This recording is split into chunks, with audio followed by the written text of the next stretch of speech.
Welcome back to Open Source Tonight.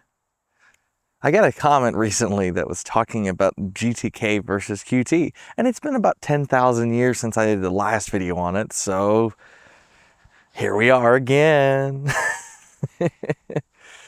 Anyway, so I still prefer GTK over Qt, but I have to say there's definitely some advantages to Qt, just like I felt there was 4 years ago. Goodness, it's already been 4 years. It's a long time, isn't it?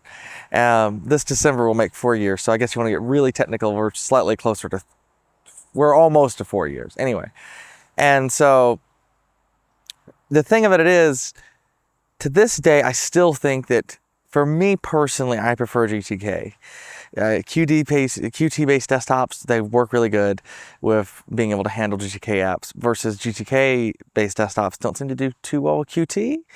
And what I mean by that in particular is the fact that Qt apps on GTK don't, on most of the systems, look like they're a GTK app. They look different. They don't theme the same way as the rest of the system. And so, versus Qt desktops are really good at theming to look like GTK, especially things like KDE and stuff like that. So if you want something that's very cohesive, then I think you probably are leaning more towards writing an app in GTK, because then it will work good on GTK desktops, it will work good on non-GTK desktops, and so it's more flexible. Or you could go and use something like Tkinter that looks like a fish out of water and everything, or Electron that looks like a fish out of water and everything, and then you could customize it to death and just make it look very unique to everything, which is another option. I'd rather it be the same look everywhere if it's going to be different looking than, you know, the system stock. So, do we really need both? It's an interesting question to ponder, isn't it? Do we really need GTK and Qt both? I don't know. I mean, the nice thing about open source is there's options, and we have Tkinter, which is based on TK and TCL. We have, obviously, we have GTK, we have Qt. Qt uses C++ versus GTK uses C. I prefer C over C++ personally. Just, to me, that's, if I'm going to write one of the C's, I'd rather write the C, because just regular straight C, it just seems easier to deal with for me. I'm not really a huge fan of writing in either, to be fair, but if I had to pick one. But Qt does have some advantages. Obviously, it runs really good on Mac OS and Windows, and GTK technically works both places, but yeah, I don't really care for GTK there. So to me, if you're building an app and it's going to be everywhere, GTK is probably no longer a good choice. Unfortunately, it's just kind of my 2 cents on the matter, right? At that point, it's just not the right way to go, I don't think. And, you know, if you got plenty of RAM to burn or something, I mean, you talk about cross-platform, you could always run Electron JS, that works everywhere. But Qt does work everywhere, and the thing I like about Qt is it's lighter weight than something like Electron JS. So you could very much do that. But, you know, something like Electron being the web stack effectively, it does make it easier for somebody that's a web developer like myself. If I want to build a desktop app, I can use all my familiar tools. But at the end of the day, I think GUI software developers, to a point, should use what they're comfortable with, because at the end of the day, you're the one that has to maintain that software. And so if you're really good at the web stack, maybe you do use Electron, especially if your users are going to have a decent amount of RAM. That's the big thing with Electron for me, is it sucks up RAM for breakfast. So, you know, if you're making an application that's aimed at users that have like 2 gigs of RAM or a gig of RAM, yeah, maybe not. But, you know, if somebody's going to have 8+ gigs of RAM, you know, they run 1 or 2 Electron apps, they'll be all right. So, and there's different things you can do to optimize Electron to minimize it. But anyway, that's another story. I'm just going to tick off everybody with this video. Everybody's going to be mad. Anyway, but anyway, the reason I bring this whole video up, it was prompted by this comment talking about how, I believe the line was, I think it said, was it GTK should die or Qt should die? One of those it said should die.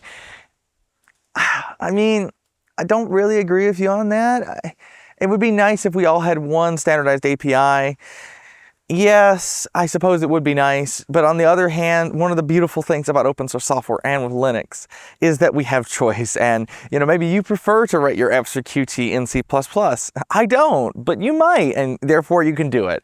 And then maybe you're more like me and you'd rather use Python, and you can use GTK, for example, in Python as well as C. You can use Tkinter, you can use, different things like that. You can use Qt inside of Python. So you have flexibility, and it really comes down to what you're comfortable with.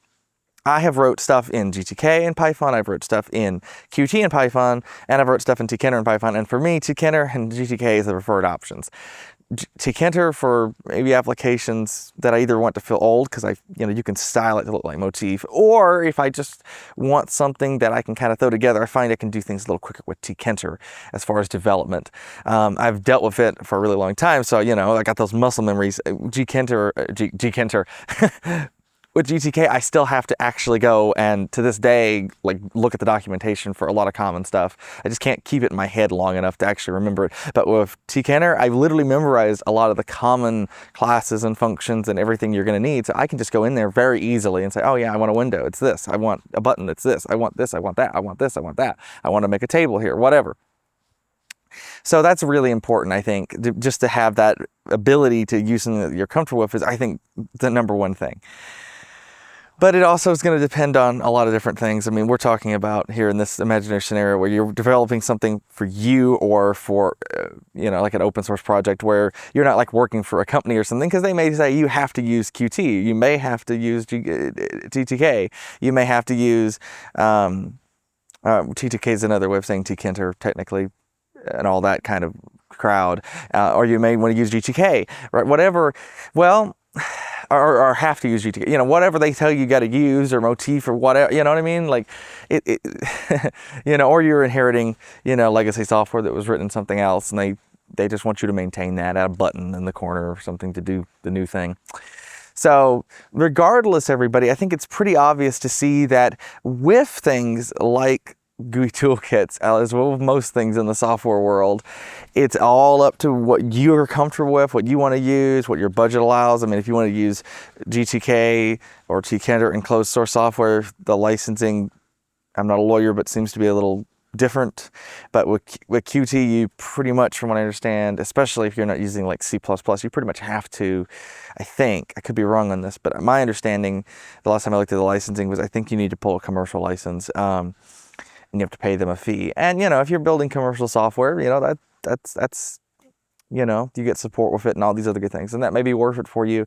I know different commercial software I use actually is built in Qt, because if you see it install on different things, you can see it referencing the Qt libraries and stuff if you just look at, what dependencies it's installing and that kind of thing. But, those applications, they customize Qt and they theme it, and I just think that makes more sense. Anyway, this is a rambly video. I hope you enjoyed it. I haven't posted anything in a while. It's been complicated. I've had camera issues, life's been busy. So I've been working on Linux in the field, which, yes, it is coming out, the first episode, but like most things, it's just being delayed right now. I have shot a bunch of stuff for it in the last few days. I've been working on it, and I've done a lot of the research for the first episode and pretty much got that done. So do definitely look for an episode, but at this point, I'm afraid to ever promise anything, because it seems like every time I do, something comes up and delays me again. So stay tuned, everybody, for Linux in the field, and thank you very much for watching. One other thing I've been doing a lot is working on the Open Source Tonight website, just while I'm updating you. And so if you want to check out opensourcetonight.com, I'll put a link in the description. You can check it out. I've got video playback there from the CDN, and so we're not playing from YouTube on most of the players anymore. We've got podcast episodes. We've got a lot of different stuff on there. The site isn't perfect. I'm always trying to make it closer to what I define as perfect in my head, but I think it's gotten to a point where it's pretty good. It's pretty good. It loads fast. Everything works pretty good. There's a few things I might tweak or change, but I'd be curious if you do check it out, what your thoughts is. Please let me know about any of this stuff in the comments. And thanks for watching Open Source Tonight, everybody. And I'll see you all again very soon. I hope we're actually very soon again. Bye-bye. And action.